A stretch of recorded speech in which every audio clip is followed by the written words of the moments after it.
Memaksa terlihat kaya. Assalamualaikum warahmatullahi wabarakatuh. Apa kabar Bunda? Semoga Allah selalu memberikan kebahagiaan.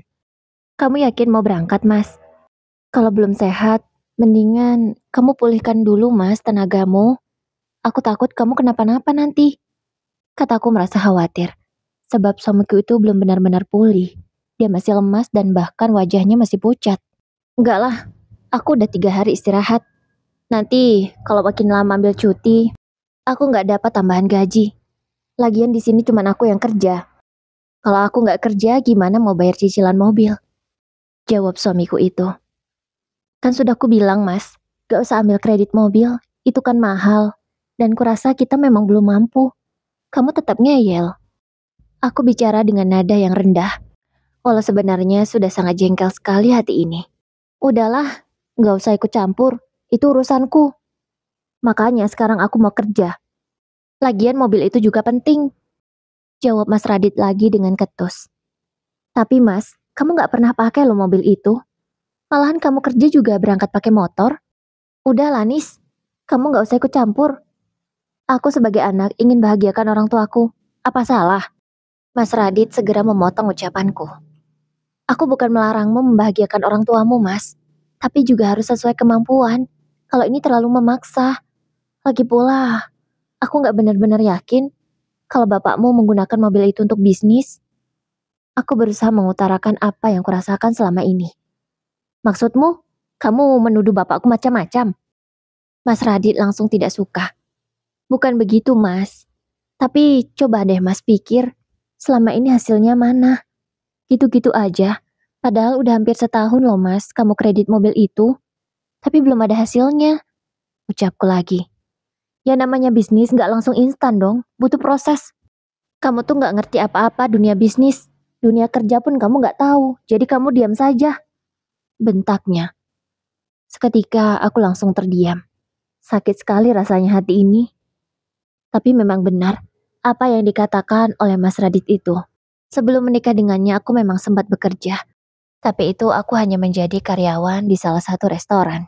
Tidak lama, hanya setahun saja. Lalu setelah itu aku dilamar oleh Mas Radit. Waktu itu umurku masih 19 tahun. Sementara Mas Radit, dia sudah berumur 23 tahun. Kami pun menikah hanya sederhana. Hanya ijab kabul saja. Tidak ada pesta atau resepsi mewah. Tapi aku tidak mempermasalahkan hal itu. Yang penting kami saling mencintai dan saling menjaga. Hingga masalah itu datang. Sejak suamiku kredit mobil, dia berubah. Tak ada lagi ciuman di kening saat ia akan berangkat kerja. Ataupun pelukan hangat ketika dia pulang. Rumah tangga ini terasa begitu hambar. Bahkan Mas Radit hanya mesra ketika membutuhkanku. Itu pun tidak seperti dulu lagi. Seolah aku ini hanya menjadi wanita penghibur. Dia datang, lalu pergi seenaknya. Aku dan Mas Radit sudah dikaruniai 2 orang anak. Dan anak keduaku selalu dituduh menjadi sumber masalah. Apakah anak pertama dan kedua beda umur 4 tahun itu terlalu dekat? Awalnya aku memang belum ingin punya anak lagi. Namun, Tuhan berkehendak lain. Waktu itu aku KB pakai pil, dan aku lupa meminumnya. Alhasil aku langsung hamil. Disitulah aku disalah-salahkan, terutama oleh mertuaku. Kata mereka, aku harusnya tak boleh hamil sebelum kreditan itu lunas. Katanya juga, kelahiran anak kedua ini menambah beban saja. Itu artinya suamiku harus mengeluarkan uang lebih banyak untuk bayi kami. Sementara aku tidak bisa membantunya mencari uang. Sejak itulah aku menjadi istri yang selalu disalahkan. Baik oleh mertua ataupun suamiku sendiri. Sakit sudah pasti, jangan kalian tanya lagi bagaimana perasaanku. Tapi aku tak bisa berbuat banyak. Aku belum bisa meninggalkan anakku yang masih terlalu kecil ini. Lagi pula siapa yang akan merawat kedua anakku kalau aku kerja? Kedua orang tuaku sudah meninggal dunia. Yang aku miliki hanyalah tinggal mertua. Mereka tidak mau direpotkan dengan dititipi cucu. Kalau untuk bayar babysitter tentu aku belum mampu. Palingan aku kerja pun di toko atau di rumah makan. Jangan tanya Mas Radit, dia nggak peduli. Dia tidak memikirkan bagaimana perasaanku. Yang dia tahu dia cari uang, dia kasih uang ke aku untuk makan kami, dan juga membayar kreditan mobilnya. Siang pun tiba. Tiba-tiba terdengar suara motor berhenti di depan rumah. Aku yang sedang menidurkan anak-anak langsung keluar. Kulihat Mas Radit dipapah oleh kedua temannya. Astagfirullah, kenapa Mas? Tanyaku panik. Suamimu demam lagi. Kamu tuh ada-ada aja, suami belum sehat malah disuruh kerja. Ucap teman Mas Radit. Aku nggak suruh dia kerja kok. Malahan tadi aku nggak bolehin dia kerja dulu. Tapi Mas Radit yang ngeyel. Jawabku. Sementara itu Mas Radit hanya diam saja. Tidak menjelaskan atau menerangkan pada temannya. Ya udah Dit, aku pulang dulu ya. Ucap kedua temannya itu. Oh ya, tadi motor Radit mogok. Jadi masih kami tinggal di kantor. Kalau mau diambil besok aja lah, tunggu Radit sembuh. Kata temannya lagi. Aku pun hanya mengangguk. Lalu kupapa suamiku itu masuk ke dalam kamar.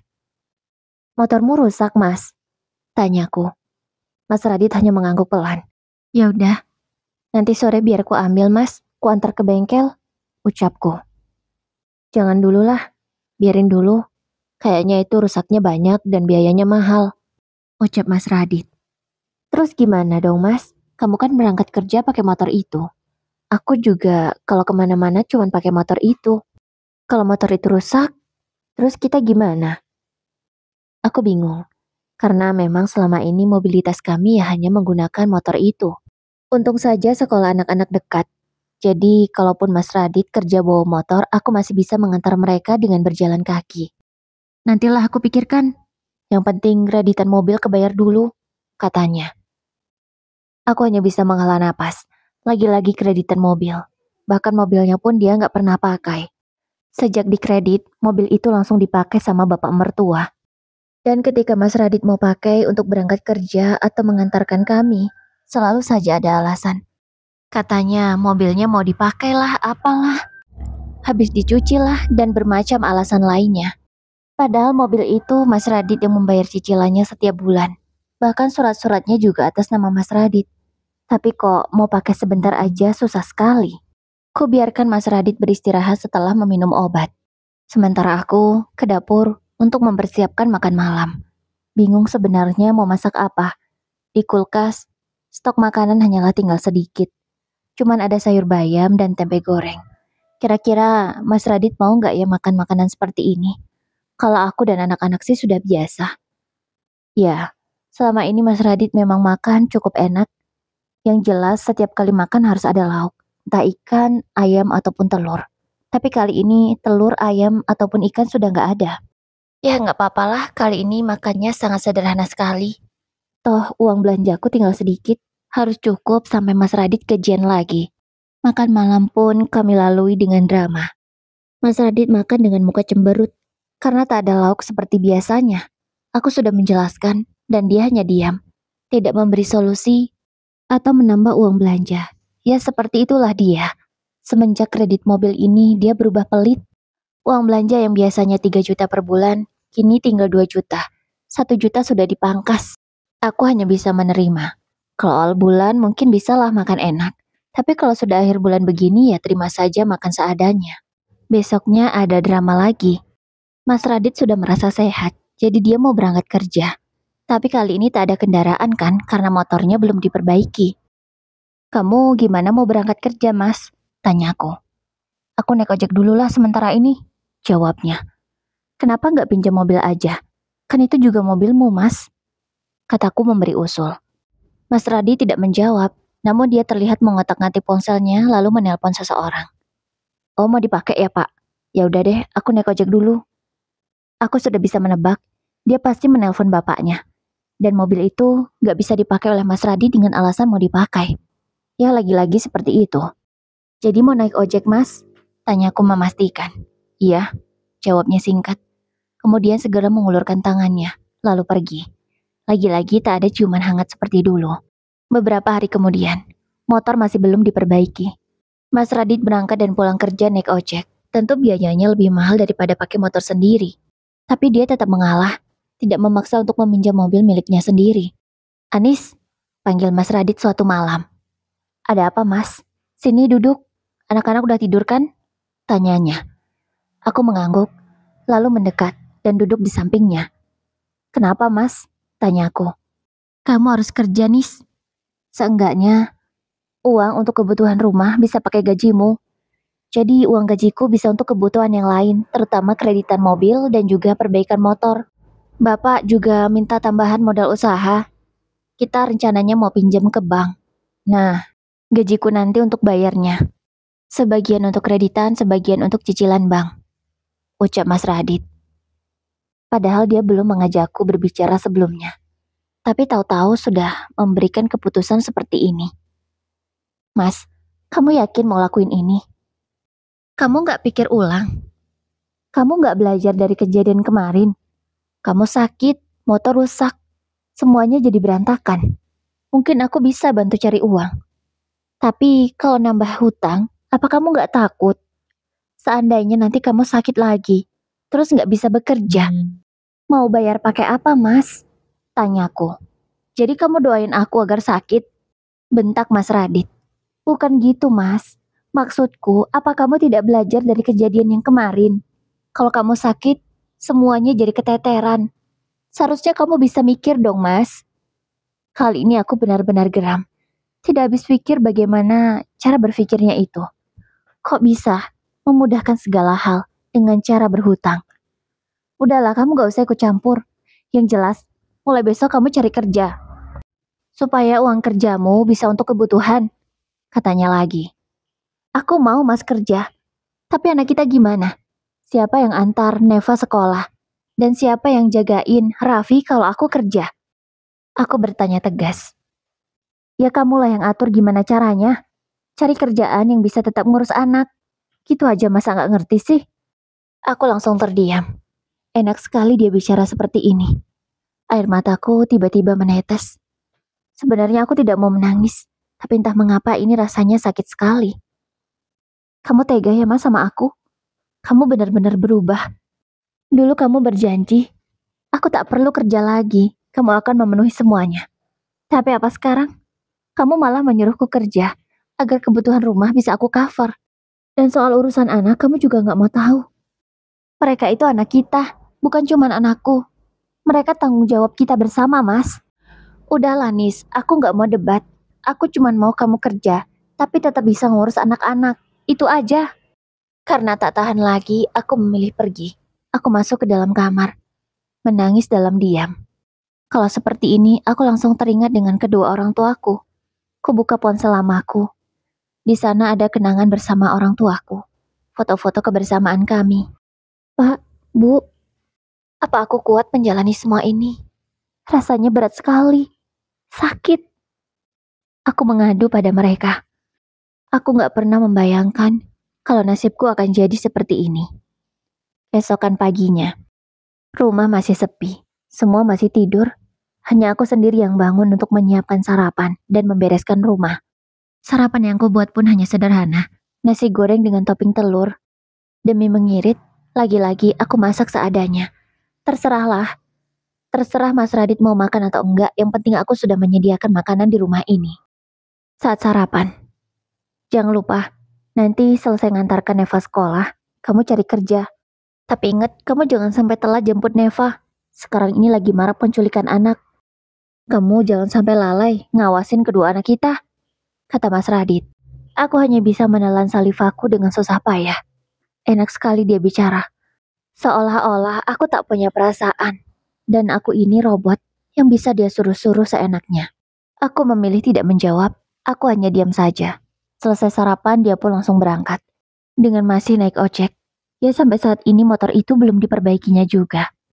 Sayang, nanti mama jemput jam 10 ya. Kamu jangan kemana-mana. Pokoknya jangan keluar dari gerbang sebelum mama jemput. Pesanku pada Neva. Karena setelah ini aku akan berkeliling mencari kerja. Iya Mas, siap. Jawab Neva dengan ceria. Kemudian ia masuk ke dalam kelasnya. Dengan berjalan kaki, sambil menggendong Raffi, aku mulai berkeliling di kota ini. Ku masuki setiap toko dan rumah makan yang aku lewati, berharap ada pekerjaan di sana.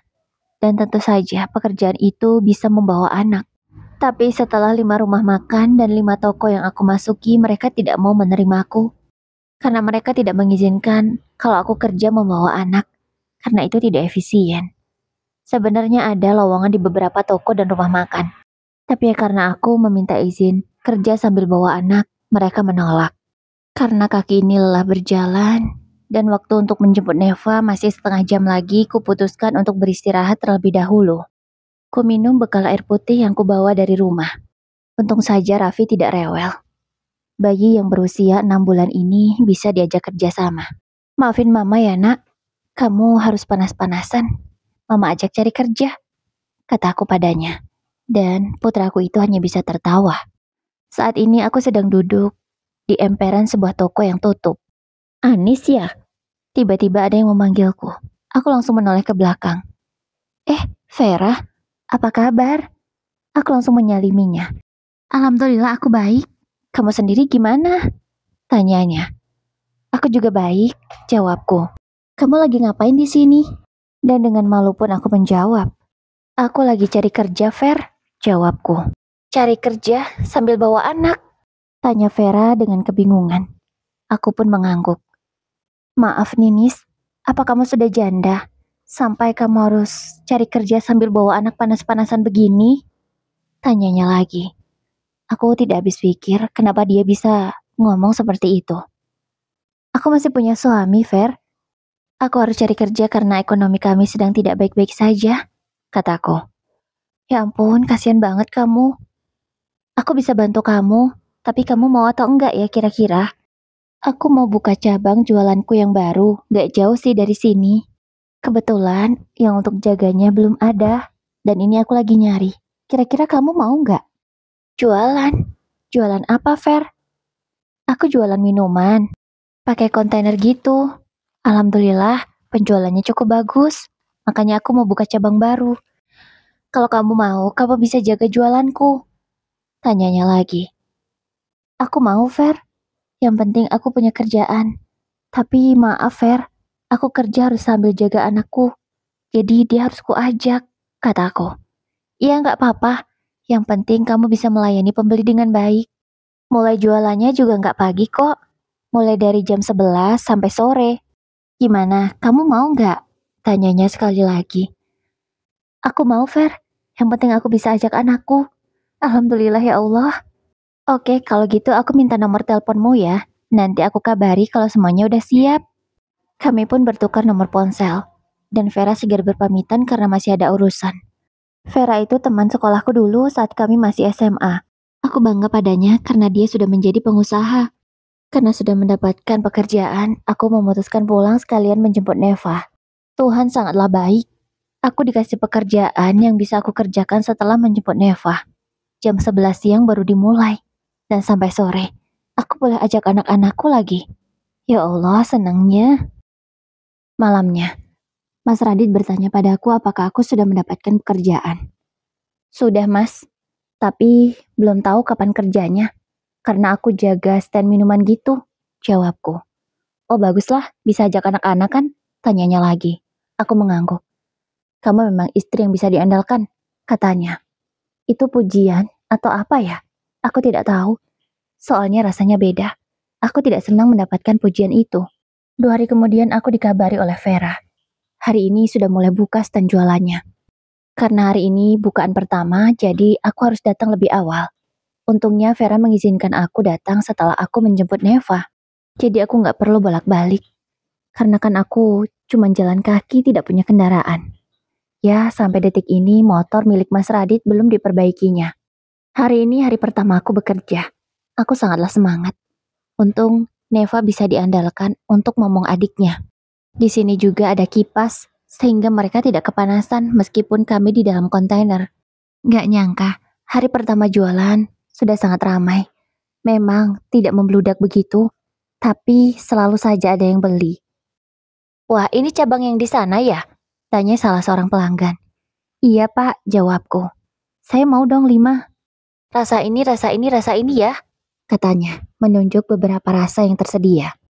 Jam 4 sore dagangan sudah habis, dan aku diperbolehkan beres-beres lalu pulang oleh Vera. Dan dari awal kami sudah sepakat, kalau aku akan menerima gaji harian yaitu 50.000 per hari. Nanti kalau di sini makin ramai, akan kutambah jualannya. Tentu gajimu akan bertambah, Nis, ucap Vera. Iya, Ver. Makasih banget ya, karena aku udah diizinin kerja, kataku. Sama-sama, aku juga suka cara kerjamu, kamu sangat ramah. Dan anak-anakmu juga tidak rewel. Aku pun menanggapinya dengan tersenyum. Ya aku harap kesan baik ini akan terus terjadi. Karena yang namanya anak-anak kita nggak pernah tahu. Aku harap anakku selalu sehat, jadi bisa selalu aku ajak kerja. Malam harinya, saat itu kami sedang makan malam. Nis, mulai sekarang, kebutuhan dapur pakai uangmu ya. Kalau listrik nanti biar aku yang bayar. Sama uang jajan anak-anak juga pakai uang hasil kerjamu ya. Karena uangku kamu tahu sendiri kan untuk apa saja. Ucap Mas Radit. Tapi mas, gajiku cuma 50.000 per hari. Untuk makan, tentu udah habis. Ucapku. Haduh, kamu harus pandai dong mengatur uang itu. Itu kan hasil kerja kerasmu. Jadi kamu harus pandai mengaturnya dengan sangat baik. Supaya cukup untuk makan seharian. Aku nggak mau tahu. Yang jelas 50.000 itu untuk beras dan juga lauknya. Nanti untuk sabun biar aku yang belikan. Dan kamu harus pakai sabun itu cukup untuk 1 bulan. Karena aku hanya akan belikan stoknya sebulan sekali. Aku ternganga saking terkejutnya. Bisa-bisanya suamiku bicara seperti ini. Apa dia pikir uang 50.000 itu bisa dapat banyak? Namun kali ini aku masih mencoba bersabar. Akan kuturuti kemauannya. Dan jika nanti dia protes langsung akan kujawab. Besoknya, aku belanja dengan uang 50.000 gaji pertamaku. Aku belikan beras untuk hari ini, lauk pauk, minyak goreng dan perbumbuan. Aku tentu beli dalam jumlah yang sangat sedikit-sedikit. Karena memang untuk sekali masak. Masakan yang aku buat pun hanya sederhana. Hanya sambal tempe, telur dadar, dan sayur bayam. Uang jajan Neva pun hanya 5.000 saja. Dan Neva anak yang pintar. 5.000 itu masih sisa. Kadang sisa 3.000, kadang 2.000. Dan dia tabung uang itu. Katanya untuk membantuku. Aku nggak tahu kenapa Neva bisa berpikiran sedewasa ini. Padahal umurnya baru 5 tahun. Dia masih sekolah PAUD. Mah, uang tabungan Neva nanti boleh mama pakai kalau mama nggak punya uang. Kata putriku itu. Dan seketika air mataku langsung mengalir. Dan ini adalah hari ke-7 aku bekerja. Uangku selalu habis untuk kebutuhan rumah. Dan aku juga agak heran, Mas Radit tidak pernah protes dengan lauk yang aku sediakan. Padahal setiap hari aku hanya masak seadanya. Ia mencukupkan uang yang aku punya. Keseringan di meja makan tidak ada lauk. Tapi dia makan saja dengan lahap. Tidak pernah protes. Apakah dia berubah? Entahlah, aku pun tidak mau bertanya. Sebulan pun berlalu. Untungnya motor sudah diperbaiki, tapi aku pun tak bisa memakainya, karena dipakai kerja oleh Mas Radit. Oh ya, Nis, kamu masih ada simpanan uang nggak? Aku boleh pinjam dong, 1 juta saja. Soalnya, uang untuk bayar cicilan mobil kurang, ucap Mas Radit sebelum berangkat kerja. Kamu nggak salah, Mas, nanya uang 1 juta sama aku. Kamu pikir selama ini kita makan dari mana? Kamu pikir gajiku berapa, Mas? Uang 50.000 yang setiap hari aku dapatkan sudah habis untuk makan.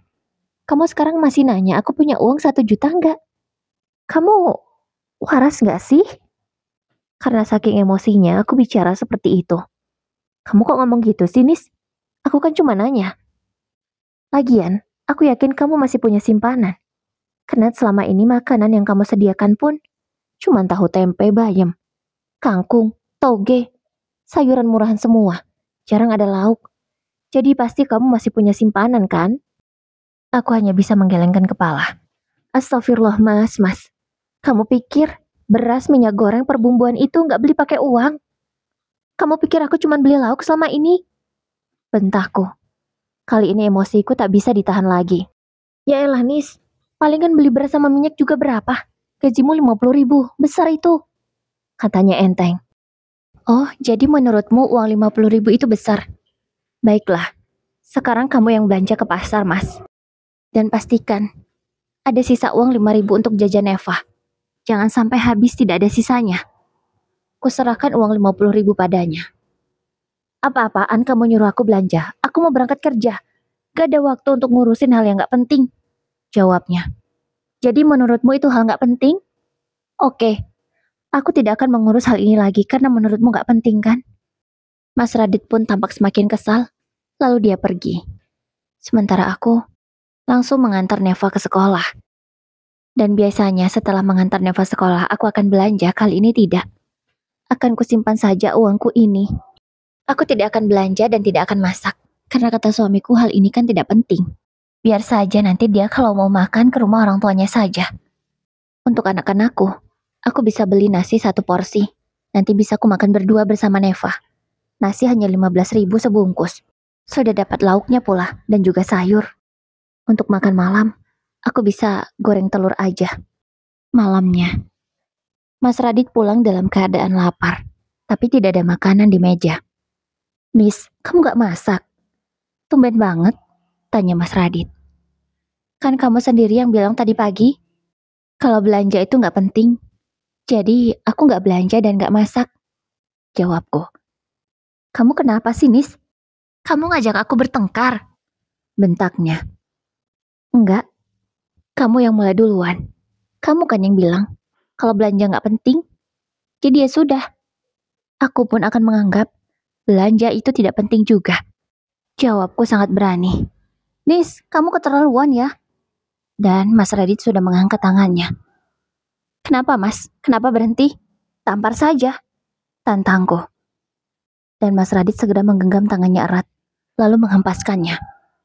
Kamu keterlaluan, Nis. Kamu sudah berani melawan suami. Bentaknya. Aku atau kamu yang keterlaluan, Mas? Kamu sudah menyuruhku bekerja. Aku pun menurut, aku kerja. Bahkan memakai uang hasil kerjaku untuk kebutuhan rumah. Dan sekarang, kamu masih saja meremehkanku. Kalau seperti ini terus, aku gak tahan, Mas. Aku gak kuat. Aku ingin menyerah saja. Jangan bicara sembarangan kamu, Nis. Kamu ini baru ada masalah sedikit saja.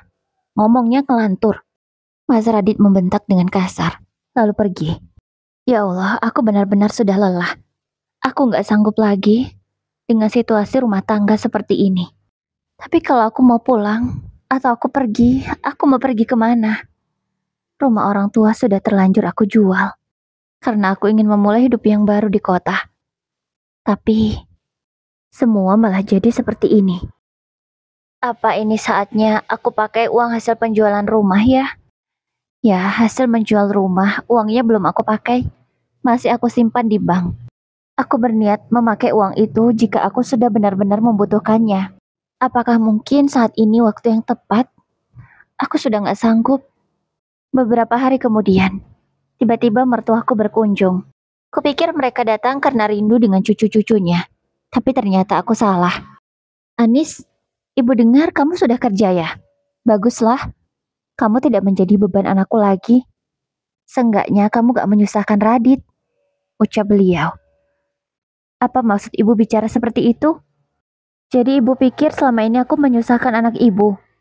Bukankah sudah kewajibannya sebagai seorang suami untuk menanggung biaya hidupku? Jawabku. Tidaklah, Radit itu anakku. Jadi dia berkewajiban untuk membahagiakan kami, bukan menanggung biaya hidupmu. Kamu itu hanya menyusahkan dia selama ini.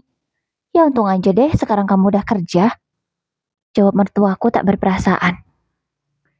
Oh jadi selama ini, ibu juga menyusahkan bapak dong? Karena ibu dinafkahi oleh bapak? Dengan tegas aku menyindirnya. Jaga bicaramu Anis, jangan kurang ajar sama mertua. Bentak ibu mertua tidak terima. Kan sama bos status kita. Kita sama-sama seorang istri. Yang memang seharusnya mendapatkan nafkah dari suami. Kenapa ibu bisa bilang seperti itu kepadaku? Ibu jahat. Aku kali ini tak bisa lagi menahan amarah. Anis, jaga ucapanmu. Tiba-tiba Mas Radit pulang.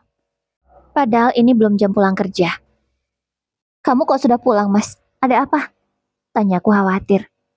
Untung saja aku cepat pulang. Jadi aku tahu bagaimana caramu bicara pada orang tuaku. Bentak Mas Radit lagi. Mas, aku tidak akan seperti ini kalau ibu gak mulai duluan.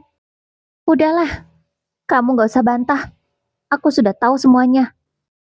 Ya sudah, sekarang kamu maunya apa, Mas? Kalau kamu sudah tahu semuanya. Aku pun sudah muak dengan rumah tangga ini. Aku capek. Ku jawab perkataan Mas Radit dengan suara tinggi. Radit, dia sebagai istri udah gak punya sopan santun lagi sama kamu. Untuk apa kamu pertahankan? Mending kamu ceraikan saja dia. Tiba-tiba ibu mertua bicara seperti itu. Ya bu, aku juga udah lama ingin menceraikan Anis. Tapi aku butuh waktu yang tepat saja. Dan mungkin hari ini waktu yang tepat. Aku semakin terkejut. Apakah semua ini sudah direncanakan? Entahlah. Nis, mulai sekarang kamu bukan istriku lagi. Aku gak bisa punya istri yang selalu melawan seperti kamu. Aku juga gak bisa punya istri yang gak bisa diandalkan, kata Mas Radit. Hatiku sangat sakit. Dia menceraikanku di hadapan kedua orang tuanya. Hancur sudah pasti. Tapi mungkin inilah yang terbaik. Oke mas, aku terima. Aku setuju kamu ceraikan. Dan sekarang juga aku akan pergi. Aku langsung masuk ke dalam kamar, membereskan barang-barangku dan barang anak-anak. Karena memang ini rumah Mas Radit. Namun setelah aku selesai membereskan barang-barang dan menyeret koperku keluar kamar, aku melihat seorang perempuan di sana. Bukan ibu mertuaku, melainkan seorang perempuan muda berpakaian cukup minim. Tuh lihat, dia sudah diceraikan sama anakku. Itu artinya sebentar lagi kamu dan Radit bisa menikah. Kamu sudah bisa lihat juga kan?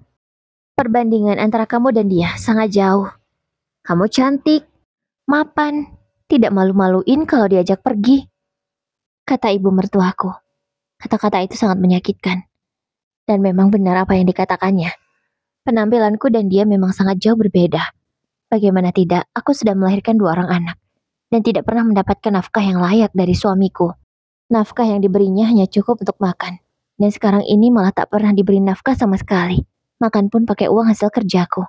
Bagaimana aku mau berpenampilan menarik? Sementara uang hanya cukup untuk makan saja.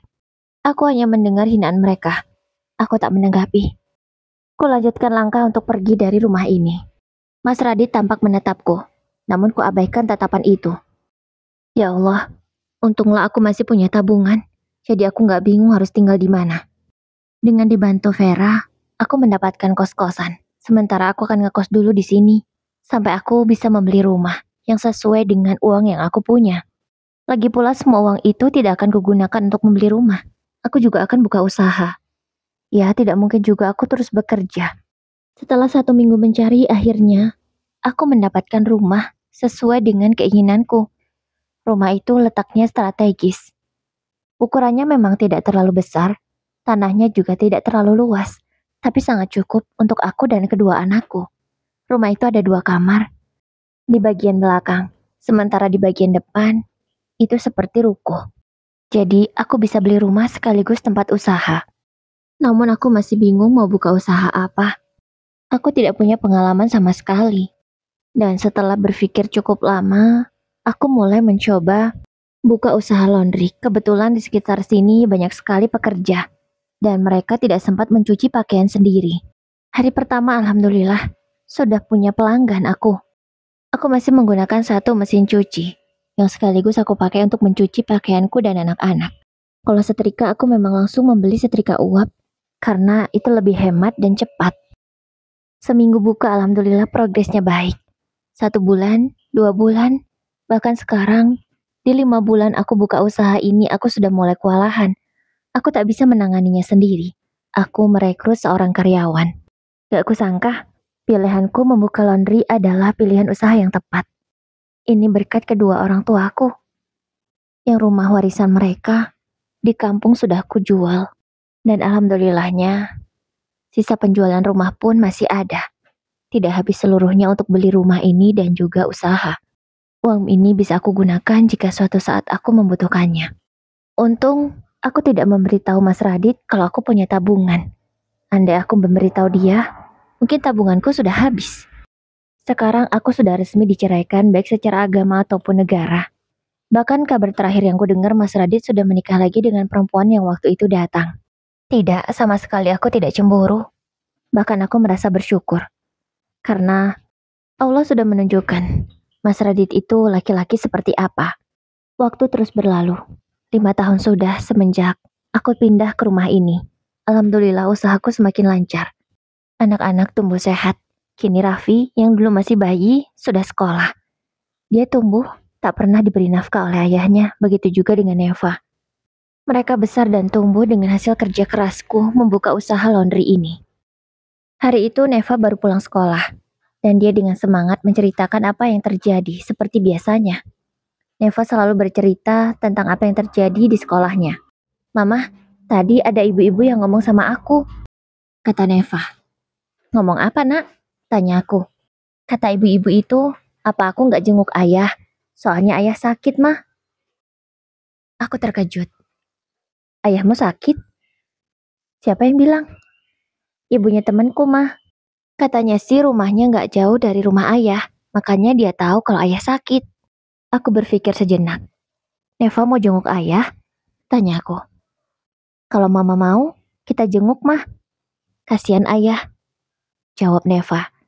Dan besoknya, kuputuskan untuk menjenguk Mas Radit. Dan memang benar, dia dalam keadaan sakit. Sakitnya cukup parah. Setelah kutanya, ternyata dia komplikasi. Sedangkan istri barunya sudah meninggalkannya sejak lama. Setelah tahu Mas Radit sakit-sakitan, perempuan itu menyerah dan memilih pergi.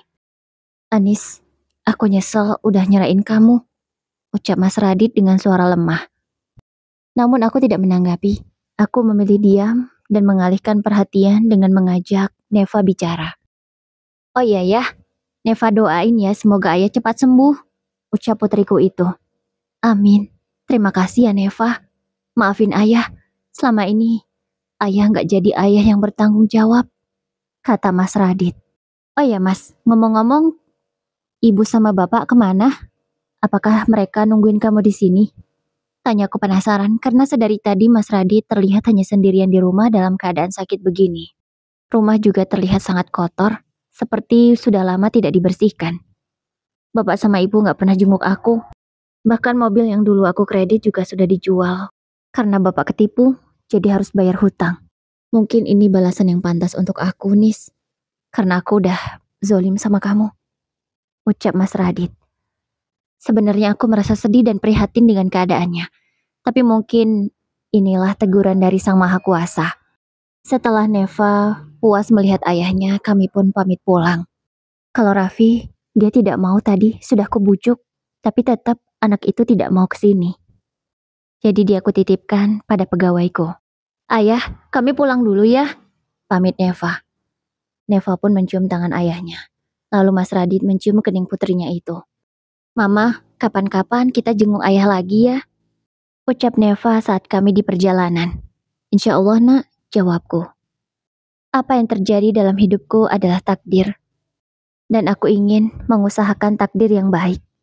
Andai tetap terjadi yang buruk, maka itu sudah kehendaknya. Semoga kisah ini bisa menjadi pelajaran ya bunda.